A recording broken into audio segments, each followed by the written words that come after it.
Sri Lankan economy, if run on correct lines, would be a flourishing economy. We would become a developed country and our people would be happy. But unfortunately, we are now the target of the United States of America.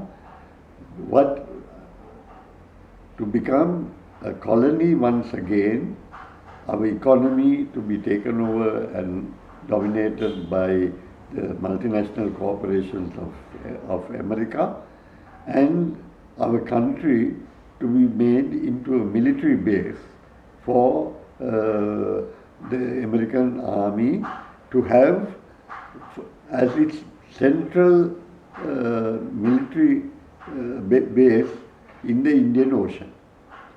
Why has this happened? Because earlier their main base was in Diego Garcia, which is on an island which belongs to the Mauritius in the Indian Ocean. Now, according to international law and also a resolution moved by the United Nations at the General Assembly, which was brought up at the time of the coalition government of 1970-75, that the Indian Ocean should be a peace zone and there should be no foreign bases there. So, on the basis of that, the International Criminal Court granted the request of the country Mauritius to have for the Americans to hand back the island it was using as a military base. So now America is looking for a military base in the Indian Ocean region. And the ideal base, everyone admits, a natural harbor in Trincomalee is what they need to bring in all the weapons and other things needed for warfare, to control the region militarily. Sri Lanka would be the ideal base for them. So they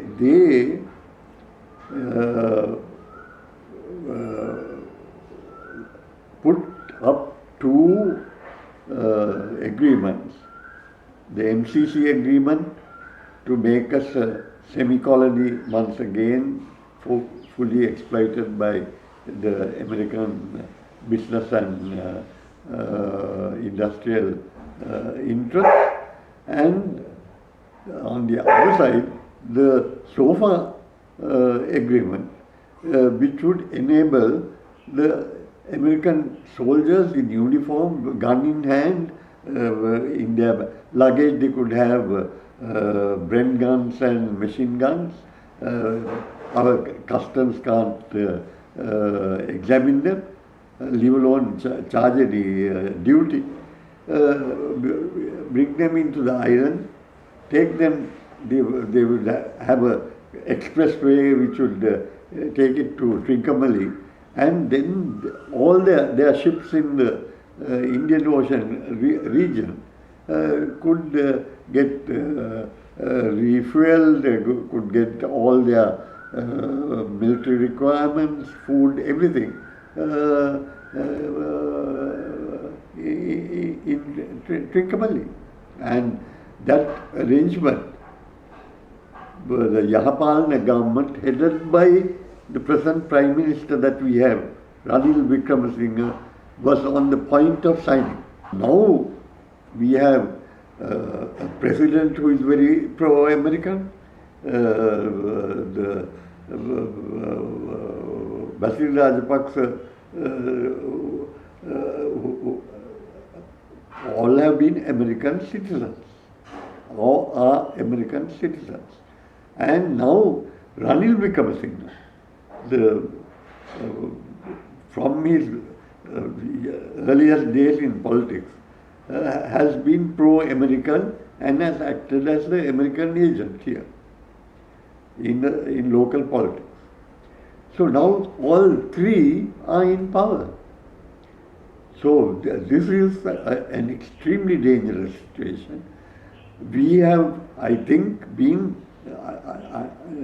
that is my conviction, I may be wrong, but the economy was deliberately run down and brought to this disastrous state, so that we will have to go on bended knee to the IMF and the other creditors controlled by America. And then we will have to appeal to America, and then they will take their pound of flesh. They will demand that we sign those two agreements, and then we become not only a colony once again, but a military base for America. And there is a arrangement which I'm sorry that India is a member. For America to be able to come into the Indian Ocean, all international law, all international agencies, UN included, have the Pacific Ocean and the Pacific Rim countries as one entity, and the Indian Ocean and the Indian Ocean Rim countries as another entity. And the countries in the Pacific Ocean Rim can have bases but only in the Pacific Ocean region, that is America, Australia, Japan. And in the Indian Ocean region, India can have. So now they have formed an organization called Quad, bringing India into partnership with those other three imperialist or semi-imperialist countries. And they have come up with this Indo-Pacific Ocean region, which is a fiction. It doesn't exist in reality, either in international law or in the international organization framework. And based on that, they are now trying to get control of Sri Lanka and make full use of it for their purposes. We become both a economic hub for them as well as a military hub for America in the Indian Ocean region. And my fear is that we are now in such a bad economic situation that we will have to accept whatever terms they demand.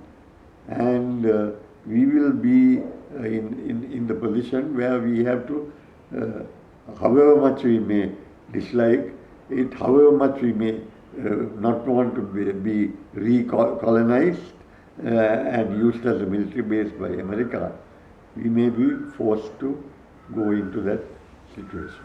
And especially with the three leaders I mentioned who are controlling the political destiny of our country.